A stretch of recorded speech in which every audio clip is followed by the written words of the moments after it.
বাংলাদেশের বর্তমান প্রধান তিনটি দলের গঠনতন্ত্র।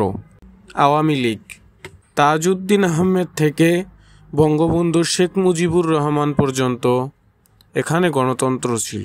তারপরে বঙ্গবন্ধু শেখ মুজিবুর রহমানের কন্যা শেখ হাসিনা এবং তারপরে তার ছেলে জয়, এখানে পরিবারতন্ত্র প্রকাশ পাচ্ছে।